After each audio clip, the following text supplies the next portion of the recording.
늘 성가대에 찬양 감사하고 제가 설교가 다 잊어버려요. 그 은혜를 따라 충만해져서 감사합니다. 잠시 기도하겠습니다. 하나님 말씀을 대언할 때 생명의 말씀, 은혜의 말씀, 구원의 말씀으로 임하여 주옵소서. 예수님 이름으로 기도합니다. 아멘. 오늘 설교 제목 같이 해보시죠. 감사할 수밖에 없는 불공평함. 아멘. 한 번 더 합니다. 감사할 수밖에 없는 불공평함. 아멘. 감사할 수밖에 없는 불공평함은 뭐냐? 하나님께서는 첫 번째로 없는 것을 있게 하는 부르심이 있단 말이에요. 아브라함을 불러서 믿음의 조상으로 있게 하셨어요. 복의 근원으로 있게 하셨어요. 그겁니다. 우리가 오늘 본문에 보면 에서와 야곱이 나와요. 지난 시간에는 이스마엘과 이삭에서 약속의 씨가 이삭이다 그랬어요. 그런데 이삭은 적자요. 그 다음에 이스마엘은 서자 아니냐. 몸종 하갈의 여인에게서 난 아들이 이스마엘이라 하나님이 본부인에게서 난 자녀 이삭이다 하지 않았느냐. 그런데 오늘 본문에서는 그러면은 이삭과 리브가가 40에 결혼해서 60에 아이를 낳게 되었는데 한날 한시에 낳은 쌍둥이다. 조건이 같단 말이에요. 그런데 하나님은 에서와 야곱 중에 야곱을 택하셨다. 그걸 한번 생각해봐라. 그 얘기예요. 우리가 보기에는 에서가 훨씬 낫습니다. 에서는 대장부요, 남자답고 사냥도 잘하고, 야곱은 찌질이요 하는 것 없이 겁만 나서 엄마 치맛자락만 붙들고 늘어지고 여성스럽고 하는 일이 없어요. 보면은 이삭이 마음에 든 것은 첫째인 에서입니다. 우리가 인간적으로 보면 에서가 나아요. 야곱은 평생 발 뒤꿈치를 잡으며 속이기만 했어요. 그런데 하나님께서는 없는 것을 있는 것 같이 부르시는 분이다. 그 주님의 은혜 안에서 야곱을 택했다는 겁니다. 그럼 우리는 이렇게 말할 수 있어요. 뭐라고 말할 수 있습니까? 하나님, 우리도 좀 택하실 때 동참하게 해주십시오. 우리도 좀 포함해 주십시오. 하나님이 창조하시고 하나님이 우리를 부르시고 택하시고 구원하지 않으면요, 우리가 동참하면요 다 실패돼 버려요. 우리는 누가 뭐라고 안 했는데 우리 자녀들 키워보니까 우리 자녀들이 내 뜻대로 그렇게 100% 충만하게 1000% 충만하게 그렇게 되지 못해요. 부모가 자녀한테 야 공부 좀 해보세요. 그러면 아이들이 속으로 뭐라고 한답니까? 요새 조사해보니까 부모가 오래 살아가지고 우리가 피곤하구나. 그리고 아이들이 하는 말이 뭐예요? 나 미국 갈래요. 나 유학 보내주세요. 왜냐하면 간섭받기 싫다는 거예요. 큰 움지를 가지고 펼치려고 유학 간다는 게 아니고 아이 부모 손에서 벗어나는데 아예 벗어나서 편히 살고 싶다 그런 얘기예요. 그래서 오늘 감사할 수밖에 없는 불공평함에는 우리가 언뜻 보면 이해할 수 없는 일이 있어요. 율법이라는 건 뭡니까? 행위라는 건 뭡니까? 행위라는 건 인과율의 법칙이에요. 원인과 결과의 법칙이에요. 원인을 제공하여 결과를 산출해내는 것이 바로 행함이에요. 행위예요. 그래서 은혜와는 달라요. 은혜는 뭡니까? 은혜는 결과를 만들어내는 원인을 내가 제공하지 않았는데도 결과가 주어지는 거예요. 그걸 성경에서는 구원의 선물이다 이렇게 말합니다. 그런데 율법을 행하는 사람들은 항상 뭐라고 해요? 내 속에서 선한 것이 있어서 하나님 복받기 원합니다. 그 율법으로 가는 거예요. 그 속에서 어디까지 가는 겁니까? 내가 하나님 구원에 참여하고 싶습니다. 우리도 같이 협력하고 싶습니다. 그렇게 나가는 거예요. 그런데 우리가 협력하면요 이런 구원은 존재하지 않습니다. 선물이란 뭐예요? 돈으로 산 것이 아니에요. 내가 마땅히 받을 만한 소유할 만한 이유를 제공하지 않았는데 나에게 주어지는 것. 돈을 내지 않았는데 그 물건이 내 소유가 된 것. 그 선물이라고 얘기하는 거예요.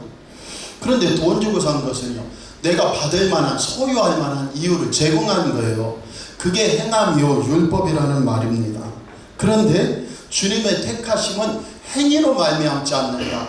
그래서 리브가 엄마의 뱃속에 에서와 야곱이 있을 때 하나님께서 나는 에서를 미워하고 야곱을 사랑한다. 이게 히브리식 표현인데요. 히브리식 표현은 야곱은 사랑하고 에서를 미워한다 했는데 미워한다는 건 덜 사랑한다는 거예요.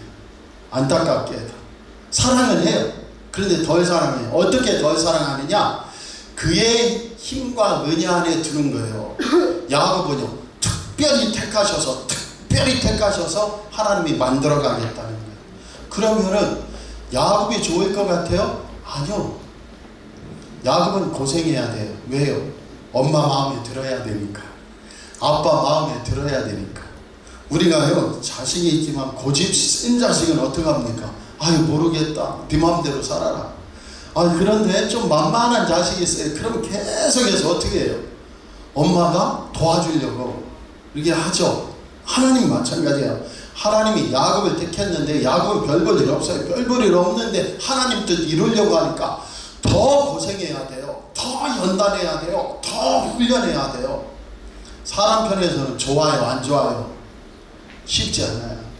하나님이 특별하게 택하셨으니 더 좋다? 그렇게 하기가 쉽지 않아요. 인간 편에서는. 왜요? 에서는 자기의 삶에서는 에돔 족속의 두령이 되어서 훨씬 편했어요. 잘 먹고 잘 살았어요. 그게 하나님의 복이에요. 그런데 야곱은요, 죽도록 고생했어요. 하나님의 장자권을 가지고 뭔가 축복을 기대했지만은 20년 동안 뼈 빠지게 고생하면서 그 외삼촌 라반의 집에서 나올 때도 야반도주 하면서 죽기 살기로 오다 보니까 또 형 에서가 400명을 붙들고 너 죽인다고 하면서 거기서 하나님 하고 결정적으로 야복강에서 하나님 복이 있어야 나는 삽니다 하고 바지가랑이를 붙들고 안 놓았더니 하나님께서 걷어 차셔가지고 어떻게 됐어요? 다리를 절게 되었어요. 영구불구가 되었어요. 근데 그 속에서 영구불구에 밤새 씨름하면서 땀 범벅 눈물 범벅으로 거지가 되어서 다리까지 절고 만나니 형 에서가 듣기에는 어마어마한 재산에 동생이 내가 받을 하나님의 복까지 다 뺏어가서 엄청나게 잘 살고 대단한 줄 알고 죽이려고 막 왔더니 보니까 다리를 절고 흙투성이에 거지도 그런 상거지가 없어요. 에서가 그걸 보고 마음이 다 녹아서 아이고 불쌍한 동생아, 내가 돌봐줄 테니까 나랑 같이 가자. 그게 하나님 은혜예요. 하나님이 택하신 은혜예요. 우리의 모습이 보이기 원합니다. 그런데 그 속에서 육적인 것을 넘어서서 하나님이 택하심이 있어요. 야곱을 통하여 12 아들이 보아해요. 그 12 아들들이 이스라엘 공동체를 이루는 겁니다. 그리고 하나님 나라의 제사장이 되어 온 세계에 하나님을 섬기려면 어떻게 하는지 가르쳐 주시고 보여주는 거예요. 나는 없는 자 같아요. 전적 타락이에요. 그런데 하나님의 은혜, 전적인 은혜로 구원받았어요. 그것이 하나님의 택하심과 부르심이라는 사실을 꼭 우리가 오늘 기억하기 바랍니다. 그래서 감사할 수밖에 없는 불공평함은 뭐냐면요, 하나님께서 공평하시다 하면은 우리 자녀들이 다 구원받을 수 있을까요? 우리 아내나 남편 아니면 나 자신이 하나님 앞에 떳떳이 구원받을 수 있을까요? 불공평함의 최고봉이 뭐죠? 왜 예수님이 우리를 대신하여 십자가에 달리십니까? 얼마나 불공평한 일이에요. 우리가 다 말하잖아요. 지 죄는 지가 받아야지 왜 남한테 그래? 지가 종로에서 뺨 맞고 왜 한강에 화풀이야? 왜 예수님께서 불공평하게 우리의 죄를 담당하시고 십자가에 죽으셨어야 됐죠? 바로 그것이 불공평함의 정체예요. 그런데 하나님은 항상 그 은혜로 이루어 가심을 믿습니다. 그래서 하나님은 죽은 자를 살리시며 없는 것을 있는 것 같이 부르시는 분이다. 그 은혜를 따라 사랑하는 저와 여러분 되기 원합니다. 그래서 우리는 자꾸 이스라엘 바리새인 사두개인들 율법주의자들은 자꾸 뭐냐면 하나님 구원에 우리도 참여하게 해주세요. 그 얘기예요. 원인과 결과를 우리도 심게 원인을 심어 결과를 따먹도록 내 행함이 하나님 의롭다고 인정해 주세요. 그 얘기예요. 그런데 우리의 행함으로 나가면요, 구원은 실패돼 버려요. 그것을 우리는 뭘로 알 수 있어요? 둘이 그렇게 사랑해서 만났는데 부부 생활하는 것도 우리는 삐걱삐걱거려요. 우리 뱃속에서 우리 자녀를 낳아서 거대하게, 얘만은 내가 그렇게 어려서부터 몰라서 실수하고 실패하며 살았는데 얘만은 멋들어지게, 아멘입니까? 아닌가? 우리 마음은 그거 있잖아요. 멋들어지게, 귀하게, 존귀하게 세워버리라. 근데 우리 뜻대로 안 되거든요. 그래서 구원은 전적으로 하나님이 간섭하시고 하나님이 이루심이 맞아요. 그리고 그 택하심 속에 주님을 바라보며 나아가는 저와 여러분 되기 원합니다. 홍길동이 학조대사 밑에서 금강산에서 무술과 학문을 다 배웠습니다. 그래서 스승이 이제 이만큼 하면 다 배웠는데 너 마지막 테스트에 합격하면 하산이다 하고 문제를 내요. 다 아시죠? 무슨 문제 내는지. 그림에 그려져 있는 호랑이를 하나 내놓더니 그림에 그려져 있는 호랑이를 묶어라 하는 거예요. 묶어라. 홍길동이 난감합니다. 한참을 바라보다가 밧줄을 들고 나가요. 문간에 나가서 말합니다. 스승님, 그림에 있는 호랑이를 이쪽으로 모십시오. 그러면 제가 호랑이를 잡아 묶겠습니다. 무슨 얘기예요? 하나님이 구원을 주셔야 돼요. 우리 스스로의 행함으로 그림 속에 있는 호랑이 묶을 수 없듯이 우리의 행함으로 하나님 앞에 어렵다 할 사람이 없어요. 하나님이 예수 그리스도로 손을 내밀어서 전적 타락자인 우리가 구원을 얻었다는 것을 기억하기 바랍니다. 그래서 감사할 수밖에 없는 하나님의 불공평하심과 하나님의 택하심은 뭐냐? 이 방법 아니면 안 되기 때문에 하나님이 하신 거예요. 인간이 참여하면요 100% 인간의 구원받을 길이 없어져 버려요. 그래서 하나님께서 전적으로 하나님의 택하심과 하나님의 뜻으로만 우리에게 원인과 조건을 만들라고 하지 않으시고 원인과 결과를 하나님이 다 산출해 내셔서 전적인 타락인 우리를 전적인 은혜로 구원하시는 하나님의 역사가 일어난 줄 믿습니다. 그것이 하나님의 택하심이에요. 그러면 이렇게 말해요. 미국식입니다. 알미니안주의자들, 감리교, 존 웨슬레를 통하여 나오는 주의자들, 알미니안주의자들. 미국식 사건은 뭐냐면 약속한 게 중요해요. 하나님이 다 이루어 놓았지만 내가 그걸 받아들이는 게 중요하다는 거예요. 그렇지 않아요. 자식을 낳았는데 이 자식이 그냥 자기가 태어난 줄 알고 5살, 7살까지 엄마가 다 키워놨는데 내가 신동인 줄 알고 내가 다 할 수 있다고 하고 막 살아요. 그러다가 한 30살쯤 되어서 아이를 낳아보고 아이를 키워보니까 우리 엄마도 나처럼 내가 3살, 5살까지 어떤 때는 진짜 아유 이거 참 어떡하지 하면서 가진 고생하면서 다 자녀를 키웠구나 하고 알게 되고 나서 엄마, 우리 엄마인 것이 너무 좋고 사랑해 하는 거예요. 그것이 회심이라는 거예요.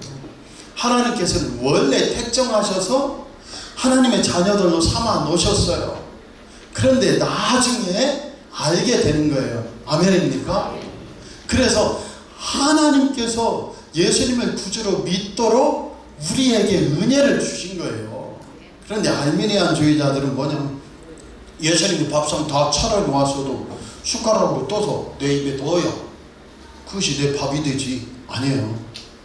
나중에 깨달아서 엄마가 내 엄마고 아빠가 내 아빠고 나를 위해 그렇게 희생하신 거 너무 감사해요가 아는 것과 똑같은 것이지 이미 하나님의 특정하심 속에 하나님의 아들이고 딸이었음을 우리가 아시기 바랍니다. 그것이 예정이에요. 그럼 예정론은 뭐냐? 구원받을 자와 구원받지 않을 자가 정해져 있다는 게 아니고 구원은 100% 누구 손에 있다? 하나님 손에 있다. 원죄라는 것도요 모든 인간은 태어날 때부터 악하다 그런 게 아니에요. 그런 얘기 하라고 있는 게 원죄란 뭐냐면 하나님만이 선하시다는 거예요. 그 하나님만이 선하셔서 그 은혜로 사는 자들을 예수님 믿고 그 은혜로 사는 자들을 하나님 의롭다 여기신다는 거예요. 어떤 인간도 하나님 은혜 없이는 의롭다는 인간이 없다는 것이 원죄입니다. 그럼 한번 얘기해 보세요. 예수 보혈의 피해서 원죄가 해결됐습니까? 안 됐습니까? 해결됐어요. 아멘입니까? 착각하지 마세요. 한 사람 아담이 불순종함으로 죄와 사망이 왔다. 로마서에서 말해요. 그런데 한 사람 예수 그리스도의 순종으로 말미암아 생명이 왔다고 말해요. 그래서 지금도 예수 믿으면서 원죄가 있어 그러면 안 돼요. 죄의 권세, 사망 권세, 예수 보혈의 은혜로 다 깨뜨려지고 구원의 길이 전적으로 하나님에 의해 예수님이 십자가 보혈을 통해 이루어진 줄 믿습니다. 그 길을 따라 나아가는 저와 여러분이 되기를 원합니다.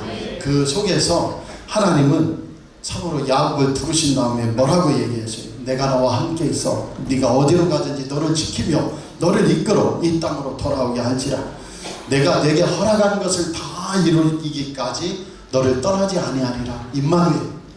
하나님께서 우리 예수 피로 구원하셨으면 그 다음에 버려두는 게 아니고 너와 함께하고 내 뜻이 다 이루어질 때까지 너를 붙들고 함께하리라. 오늘 결론으로 갑니다. 그런데 하나님이 택하신 야곱의 생애가 에서의 생애보다 훨씬 고달팠다는 거예요. 그 사실을 우리가 기억하기 바랍니다. 그러나 야곱에게는 하나 있었어요. 그게 뭡니까? 같이 해보세요. 하나님이 내 편입니다. 아멘. 하나님은 마음에 자신이 정하신 자를 만들어내셔요. 없는 것을 있는 것 같이 만들어내셔요. 거기에 훈련하고 고생이 있습니다. 그렇지만 하나님께서 어머사적 해주시고 함께하시고 보호하시고 일생 우리를 비춰가신다. 한순간도 우리에게서 눈을 떼지 않고 눈동자처럼 지켜주시고 졸지도 주무시지도 않는 주님의 사랑을 믿습니다. 그래서 바울은 얘기하는 것이에요. 이 세상 환난 고통 어떤 것도 권세도 천사도 또 적신이나 칼, 기근, 사망조차도 하나님 사랑 안에서 그리스도의 사랑 안에서 우리를 끊을 수 없다는 겁니다. 그래서 에서와 야곱 중에요 하나님이 항상 여러 중에 고르면요 우리는 설 자가 없어요. 훨씬 더 뛰어난 자들이 많습니다. 그런데 하나님의 택하심은요 그분의 주권에 있기 때문에 감사하는 거예요. 18세기에 존 뉴턴이라는 자는 아프리카에서 사람들을 붙잡아다가 노예로 팔아먹던 사람이에요. 그런데 이 사람이 어떻게 이 악한 자가 어떻게 수많은 인생을 노예로 붙잡아다 팔아먹어 유럽에 팔아먹고 여러 곳에 팔아먹어서 부자 되고 그 흑인들의 인생은 훼손해버린 이 악한 자가 어떻게 은혜를 받아요. 그래서 우리가 사회보장 어메이징 그레이스라고 나 같은 죄인 살리신 주님 놀라워. 존 뉴턴 노예 상인이 쓴 거예요. 회심하고 우리 사랑하는 성도들과 이 존이 최고의 악질 존 뉴턴이 어떻게 회심했나 불공평하다 할 수 있습니다. 그러나 하나님의 은혜 앞에서 그가 구원받지 못하면 우리도 구원받기가 어려운 죄인들이란 말이에요. 그런데 하나님께서는 예수님에게 불공평하게도 우리의 죄가 허물을 담당시키시고 우리를 구원하셨으니 그 은혜를 따라 살아가는 역사이기 바랍니다. 포도원 비유만 말씀드리고 결론을 내릴게요. 마태복음 20장에 보면 이른 아침에 포도원 품권으로 가는 사람이 있어요. 너 품삯 얼마 주래? 한 데나리온 주시면 족합니다. 그래서 다시 9시에 나가봤더니 사람이 있어요. 한 데나리온. 12시에 또 나가요. 3시에 나가요. 11시, 오후 5시에 또 나가보니 사람이 있어서 보냅니다. 그리고 6시에 해가 저물어서 계산을 하는데 보니까 5시에 온 사람, 늦게 온 사람부터 품삯을 주는데 5시에 온 사람에게 품삯을 주었더니 먼저 온 사람들이 궁금해요. 살짝 가서 얼마 받았어? 오, 한 데나리온 일당 8만원 받았어? 1시간 일한 사람에 8만원 줘? 이야, 그러면 이른 아침에 종일 수고와 도일을 감당한 우리는 얼마 주겠어요? 한 20만원쯤은 주겠다 최소한. 그래가지고 1시간 일한 사람 보니까 8만원 줘. 3시에 일한 사람, 그 다음에 12시에 일한 사람, 그 다음에 9시에 일한 사람 다 주고 이제 우리만 남겨둔 이유는 두둑히 주겠지 하고 봉투를 열어봤더니 딱 8만 원 들어있는 거예요. 얼마나 화가 나요. 이 사람들이 욕을 하는 거예요. 종일 수고와 더위를 견딘 우리를 1시간 일한 사람과 똑같이 취급하였나이다. 그게 불공평함이에요. 내 주인이 말합니다. 내가 내 것 가지고 주는데 왜 그러냐? 너희는 한 데나리온 8만 원 준다고 나와 약속하지 않았냐? 내 것 가지고 1시간 일한 사람도 더 주는데 왜 나를 악하다 하느냐? 그게 주님의 방법이에요. 그 주님께서 어떤 사람, 이른 아침부터 종일 수고와 더위를 견디지 못하는 우리같이 어리석고 연약한 자에게도 일당 얼마를 주셔요? 8만 원, 한 구원을 주시고 끝까지 우리를 쫓아다니며 우리를 모른다 하지 않고, 너희는 아까 약속했지만 1시간 일했으니 10,000원만 가지고 5,000원만 가지고 이것도 감지덕지하고 가 하지 않고 내가 너희와 함께하며 너를 지키며 하나님의 뜻을 이루시리라. 그 은혜에 감사하며 역사가 일어나기 바랍니다. 결론을 내릴게요. 하나님이 공평하시면요, 우리는 아무도 구원받을 사람이 없다는 거예요. 우리가 무슨 복이 있어요? 한번 생각해 보세요. 우리 자녀들이 하나님이 공평하시다면 무슨 복을 받아서 우리 자녀들이 삽니까? 그러나 예수 그리스도로 우리와 우리 자녀들의 생명을 감당시키신 주님이 계시기에 주님 감사합니다 하고 나가면 또다시 우리 교회가, 우리 가정이, 우리 자녀 자손들이 살아나고 하나님 복받고 하나님 역사 일어나 믿습니다. 그러나 처음으로 돌아가 보면 뭐라고 얘기했어요? 야곱의 생애가 택함을 받았기 때문에, 하나님 목적과 뜻을 이루라고 부르심을 받았기 때문에 더 훨씬 어렵고 고생스러웠다는 거예요. 우리는 그 길을 가는 사람인데요, 늘 예수 이름을 부르세요. 거기에서 생명이 나오고 구원이 나온다는 사실을 꼭 기억하고 사는 저와 여러분 되기 원합니다. 기도하겠습니다. 하나님 아버지, 우리가 감사할 수밖에 없으면 우리 모두는 다 전적으로 타락한 자요. 시체에게 아무리 말해야 무슨 소용이 있습니까? 하나님 아버지, 예수님께 우리의 죄악 가물을 담당시키는 것 자체가 불공평함의 극치인데 그 은혜로 우리가 살아났다는 것을 꼭 기억하고 남은 생에 하나님 목적과 뜻이 있어서 우리를 지금 훈련하고 인도하시고 함께 하시니 마음을 활짝 열어 예수 그리스도의 이름을 부르고 그 은혜를 맛보며 살아 하나님의 목적과 뜻이 모두 내 생에 이루어지는 귀한 교회와 가정, 우리와 우리 자녀 자손들 되게 하옵소서. 이 믿음을 가지고 고난 환난 중에 흔들리지 말고 예수 이름으로 승리하는 귀한 백성들 되게 하옵소서. 예수님 이름으로 감사하며 기도합니다. 아멘.